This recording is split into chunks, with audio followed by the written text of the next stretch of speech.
अच्छा जी, अस्सलाम वालेकुम। इस व्लॉग में ना मैं आपको वलायत का जो ड्राइविंग लाइसेंस है उसके बारे में बताऊंगा जी। सिलसिला कुछ ऐसा है कि हम आए थे जब पाकिस्तान से, तो लोगों ने बहुत बोला था कि भाई तू वो बनवा ले इंटरनेशनल लाइसेंस। तो जी हमने इंटरनेशनल लाइसेंस बनवा लिया था।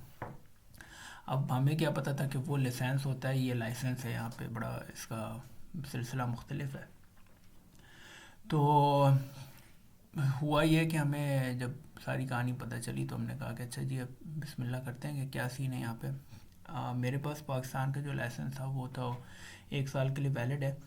लेकिन बहुत सारी चीज़ों में, बहुत सारी जगहों पे जो है ना, यहाँ पे आपको इंटरनेशनल लाइसेंस चाहिए होते हैं। लाइसेंस एक तरह का आपका प्रूफ ऑफ आइडेंटिटी भी है। तो मैंने कहा चलो बनवाते हैं यार। अब हमारे जहन में वही कि यार, हमारे जहन में ये है कि भाई वहाँ जाएंगे ऑनलाइन। अब तो खैर पाकिस्तान में मैंने जो लास्ट बनवाया था वो तो ये था कि जी ऑनलाइन आपने एप्लीकेशन दे दी और वहाँ पे जाके तस्वीर खिंचवा दी, पैसे दे दिए और हो गया। तो अब मैंने कहा कि यार यहाँ का पता नहीं क्या सीन है। तो खैर मैंने लोगों से बड़ा पूछा कि क्या सीन है इनकी वेबसाइट। सबने कहा कि भाई वो gov.uk की वेबसाइट पे जाओ, वहाँ पे सारा कुछ लिखा हुआ है। अब हम आए थे भाई कराची से। कराची से जो है ना, हम हमारे पास थी मोटरसाइकिल।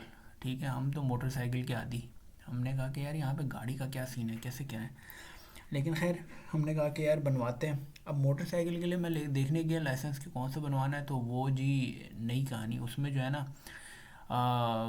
3 तरह का मुख्तलिफ़ चीज़ें हैं जो खैर मैं वो आगे डिस्कस करूँगा। तो मैंने कहा खैर चलो, उसके लिए भी बेसिक ये है कि आपके पास प्रोविजनल लाइसेंस होना चाहिए। अच्छा, प्रोविजनल लाइसेंस के लिए जो है ना, सबसे पहले आप gov.uk वाली वेबसाइट पे जाते हैं।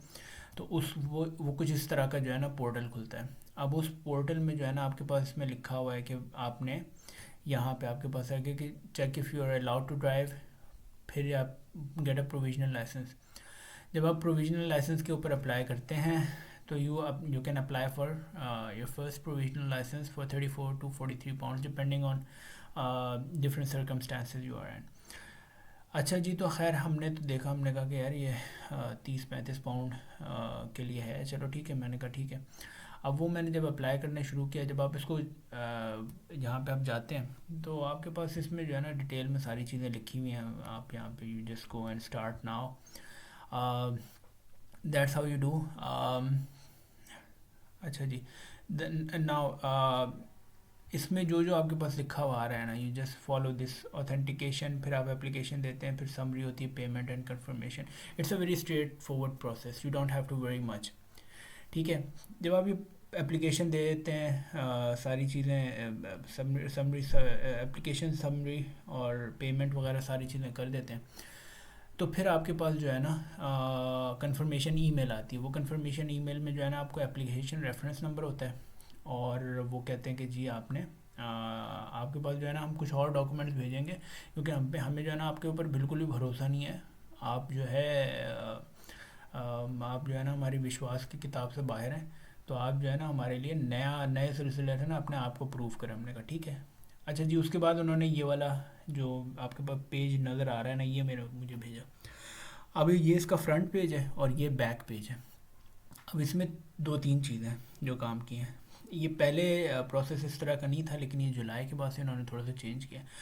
अब जुलाई के बाद से सिलसिला ये है कि जो आपका जो बीआरपी होता है ना, बीआरपी के टॉप राइट साइड कॉर्नर पे आप देखते हैं तो आपका एक बीआरपी नंबर होता है। ठीक है, आप वो gov.uk की जो वेबसाइट है आप उस पर जाते हो, तो वो बीआरपी नंबर डाल के आपको एक शेयर कोड जनरेट करना होता है।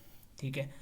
अब सीन ये हुआ कि मैंने अपने शेयर कोड जनरेट करने की कोशिश की, तो जी वो तो शेयर कोड ही नहीं जनरेट हुआ। तो 2 दिन लग गए। उनकी वेबसाइट पे जो नंबर था उस पर कॉल की।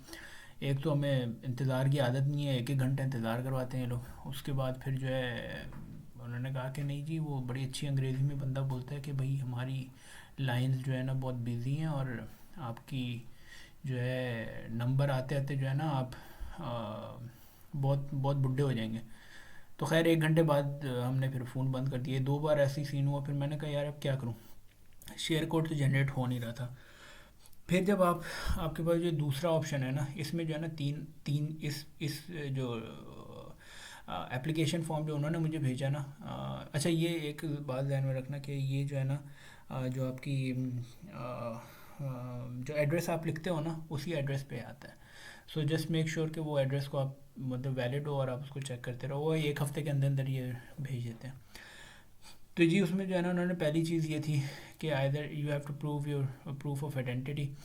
अब मैं आपको ये जो है ना स्टेप बाय स्टेप दिखाता हूँ कि ये जो प्रूफ ऑफ आइडेंटिटी वाला है ना, इसमें इन्होंने कहा, अच्छा पहले तो ये बेसिक से ही आप देख लेना। अच्छा कि वैलिड यूके पासपोर्ट नंबर, और आप यहाँ पे अपना शेयर कोड डालते हैं। अब वो शेयर कोड के लिए मैंने 2 दिन इंतज़ार किया, ख्वारी की, लेकिन वो शेयर कोड जनरेट नहीं हुआ। अब इन्होंने कहा कि अगर इन इन दोनों चीज़ों में से आपके पास आप कुछ नहीं हमें प्रोवाइड करें, then the next thing you have to do is either UK birth adoption certificate, कि भाई आपको लैब पालक हो, अम्मा अब्बा ने आपको जो है ना आग कर दिया और किसी गोरे ने आपको पाल लिया, तो वो उसका सर्टिफिकेट आपको तो इधर डाल दो। ट्रैवल डॉक्यूमेंट मुझे नहीं पता क्या है। Evidence of statement of retired, अब आप बुज़ुर्ग हो गए हैं और आप रिटायरमेंट पेंशन है, ये मुझे बहुत ज़्यादा डिटेल नहीं पता। अच्छा जी पासपोर्ट इन्होंने कहा था, मैंने कहा भाई पासपोर्ट तुम्हें दे दिया तो फिर अगर कुछ हो आ गया तो हम तो बिल्कुल रोड पे आ जाएंगे, तो पासपोर्ट मैंने नहीं दिया इनको। और इसमें जो है ना साथ में सी नोट ए भी लिखा हुआ है। अब वो नोट ए में अभी आपको पढ़वाता हूँ क्या है। अच्छा उसके बाद जो आखिरी जो सबसे कॉमन जो सबसे सेंसिबल चीज़ मुझे लग रही थी ना, वो बीआरपी था, बायोमेट्रिक रेजिडेंस परमिट। और बाकी ये है कि आपने अगर न्यूट्रलाइजेशन या रजिस्ट्रेशन के लिए कोई सर्टिफिकेट दिया, तो खैर वो तो हम इतने एडवांस अभी हुए नहीं हैं। अच्छा जी बीआरपी हमने इसके ऊपर मैंने क्रॉस कर दिया, और यहाँ पे जो है ना जो कटा हुआ देख रहे हैं आप, देख रहे हैं ये जो है ना बीआरपी का नंबर है। अच्छा अब now let me take you to this. अच्छा जी अब ये प्रूफ ऑफ आइडेंटिटी जब आप शो करते हैं ना, तो ये इसको एक बार अंग्रेज़ी है पढ़ लेना, ज़्यादा मुश्किल चीज़ नहीं है, लेकिन जस्ट मेक श्योर कि you follow this things, this instructions correctly. अच्छा ये जो है ना एक चीज़ इन्होंने ये भी कहा है कि ये अगर आप इसको देखो ना, इसमें सेक्शन ए में एक और चीज़, भाई क्या हो गया। अच्छा तो अम, कि अगर आपको ये जो है ना ये हम जो है ना ये जो लाइसेंस है इसके जो डॉक्यूमेंट्स हैं ना, ये ये रिटर्न करेंगे सेपरेटली। जिनको भी आया है ना उनका बीआरपी अलग ईमेल में आया, अलग मेल में आया है, मेल बॉक्स में आया है, और मतलब अलग सेपरेट मेल में उन्होंने बीआरपी भेजा और सेपरेट में उनका लाइसेंस भेजा। तो ये चंद एक चीज़ें इसको पढ़ लेना, इसमें तो कोई ख़ास ऐसी चीज़ है नहीं। अच्छा अब दूसरी चीज़ ये है कि ये जो सेक्शन 2 है, जो इसका जो सेक्शन 2 था, मैं जूम आउट करके ताकि दिखाऊँ आपको समझ आ जाए क्या है। अच्छा ये सेक्शन 2 ये है कि अगर आपने जो है ना किसी और से वेरीफाई करवाना है। अच्छा अगर तो आपने वेरिफिकेशन के लिए लिखा है कि आप कब वेरिफिकेशन करवाओगे, अगर आप तो ओरिजिनल डॉक्यूमेंट भेज रहे हो तो वेरीफाई नहीं करवाओगे, अगर आप ओरिजिनल नहीं भेज रहे हो तो वेरीफाई करोगे। तो वेरिफिकेशन की जब मैंने पहली बार पढ़ा ना, मेरे ध्यान में आ गया कि भाई स्टाम्प पेपर पे ले जाके हम 17 ग्रेड के अफसर से ठप्पे शप्पे लगवाने पड़ेंगे। तो मैंने इसको फिर मैंने कहा यार ये ऐसा सीन, यहाँ पे 17 ग्रेड का अफसर कौन ढूंढूंगा। मैंने और किया तो यहाँ पे कोई ऐसी साइंस नहीं थी। तो इन्होंने बस ये कहा कि भाई कोई भी बंदा जिसके पास यूके का आपके पास लाइसेंस है तो आप अपनी ये डिटेल्स लिखो, और इसमें जो है ना इनमें कौन लोग आपको वेरीफाई कर सकते हैं, ये इन्होंने इसके पीछे इसकी लिस्ट लिखी हुई है कि कौन कौन से हैं, तो ये लोग आपको वो कर सकते हैं वेरीफाई। अच्छा जी नेक्स्ट पे आ जाओ।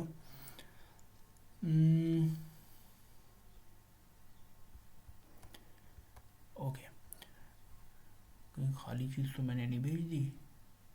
ओके ओके ठीक है, अगर आप अपना इसमें यही लिखा है कि बीआरपी ओरिजिनल भेज रहे हैं तो आपको भेजने की ज़रूरत नहीं है। एनीवे आखिर में जो है ना आप ये करते हो कि भाई आप इसको साइन करते हो, यहाँ पे इसको मैं आपको जूम आउट कर देता हूँ, साइन करते हैं भाई, और यहाँ पे आप अपना सॉरी यहाँ पे साइन करते हैं, यहाँ पे तारीख डालते हैं, और यहाँ पे जो है ना अपनी तस्वीर डालते हैं। अपनी तस्वीर जो है ना मुंह सामने हो, ये इन्होंने बार बार लिखा है कि जो है ना please photo face up, please photo face up, इतनी अंग्रेज़ी 2 बार लिखी है इन्होंने कि भाई पुट्ठा करके नहीं लगा देना। तो बस ये चीज़ें हैं जो ये मैं दिखा रहा हूँ कि ये बैक साइड आपकी यहाँ पे जो है ना मैं फ़ोटो की वो इस तरह की ब्लैंक इधर आएगी, ये मेरी शक्ल थी। मैंने कहा कि ऐसा ना हो कि लोग फिर शक्ल को पास रख के बच्चों को डराएं या फिर नज़र वज़र उतारने का काम है, तो मैंने इसको काला कर दिया। अच्छा जी, तो खैर ये है सिलसिला, ऐसे आप लाइसेंस बनवाते हैं। जब आपका लाइसेंस आ जाता है ना, फिर ये प्रोविजनल लाइसेंस आता है, तो फिर आपके पास नेक्स्ट स्टेप जो होता है ना, वो ये होता है कि भाई अगर आप गाड़ी के लिए बनवा रहे हो ना, तो गाड़ी में आप थ्योरी टेस्ट देते हैं। वो थ्योरी टेस्ट के लिए अभी मेरी मैंने उसके लिए तैयारी कोई की है नहीं, तो मैं अभी बता नहीं सकता। तो वो मैं ख्याल से कोशिश करते हैं अगले व्लॉग में बात करते हैं उसकी। तो वो जो है ना, जब ये वेबसाइट पे आ जाओ, ये देखो, फिर यहाँ पे आपको ना लाइसेंस एंड प्रैक्टिस कहाँ से करेंगे, prepare for your theory test, book and manage your theory test, managing your driving licence. अभी कोविड की वजह से जो है ना, इसकी डेट्स जो थ्योरी की तो खैर जल्दी मिल जा रही हैं, लेकिन जो आपकी अ, जो ड्राइविंग टेस्ट है ना, उसकी डेट्स काफ़ी दूर दूर मिल रही हैं। और दूसरी चीज़, जो बाइक के लिए अगर आप कर रहे हो ना, तो बाइक में बस ये है कि जब आपका प्रोविजनल लाइसेंस आ जाता है, तो फिर जो है ना आप एक चीज़ होती है सीबीटी। वो ये होता है कि आपका कंप्लीशन ऑफ बेसिक ट्रेनिंग कहलाती है। तो वो जो है 150 पाउंड या 160 170 पाउंड तक की होती है। आप अपने करीब के कोई से भी जो मोटरसाइकिल ट्रेनिंग स्कूल में जाते हैं, और आप उनके साथ एक दिन का जो कोर्स होता है वो करते हैं, 150 160 पाउंड देते हैं। तो उसके बाद फिर वो आपको सर्टिफिकेट देते हैं, सीबीटी कहलाता है, का सर्टिफिकेट ऑफ बेसिक ट्रेनिंग। जब आपके वो आ जाता है, तो इसका मतलब है कि आप 125 सीसी तक की बाइक्स को चला सकते हैं। लेकिन उसमें दो आपके रिस्ट्रिक्शन हैं कि आप कोई पिलियन नहीं बैठा सकते, एल नंबर प्लेट आपके पास लगी होगी, मोटरवे पे आप नहीं जा सकते। ये दो तीन चीज़ें हैं जो उसमें हैं। तो फिर ये है कि उसके बाद फिर उसमें जो है ना A1 और A2 लाइसेंस होते हैं। तो A1 और A2 लाइसेंस की जो है ना दो दो पार्ट्स होते हैं। मैं जब वहाँ तक पहुँचूँगा तो मैं उसकी डिटेल भी कोशिश करूँगा बना दूँ, लेकिन एक जनरल आइडिया दे दूँ कि भाई वो A1 A2 और उसके बाद फिर ए होता है। अब अगर आप मेरे ख्याल से 24+ हैं, 24 ईयर्स ओल्ड हैं या उससे ऊपर की आपकी उम्र है, तो आप जो है डायरेक्ट ए पे जा सकते हैं, और ए कैटेगरी जो है उसमें आप सारी बाइक चला सकते हैं। तो मैंने जिन ट्रेनिंग स्कूल से पूछा, तो उन्होंने मुझे ए जो कैटेगरी के जो टेस्ट वगैरह हैं ना, उसके लिए उन्होंने मुझे तकरीबन 600-700 पाउंड का कुछ उन्होंने टीका बताया था, नुस्खा। तो अब मैं वो देखता हूँ कि वो जैसा भी होगा फिर मैं बताता हूँ। बाकी एक चीज़ और है यहाँ पे, जो बाइक्स का तो खैर एटलीस्ट मुझे भी पता है कि जो उनकी जो ट्रेनिंग है ना, वो ट्रेनिंग जैसे हमारे पाकिस्तान में ना एक ट्रैफिक पुलिस वाले होते थे, वहीं आपको जो है ना लाइसेंस देते थे। अब मुझे नहीं पता कि यहाँ पे है तो डीवीएलए, लेकिन वो जो सीबीटी है वो मुझे ट्रेनिंग स्कूल देगा, वो कैसे होता है क्या होता है वो मुझे अभी भी बहुत ज़्यादा चीज़ें क्लियर नहीं है। तो खैर ये सब चीज़ें होती हैं, तो फिर मैं आपको बताता हूँ। बाकी यहाँ तक है सारी कहानी। चलें जी।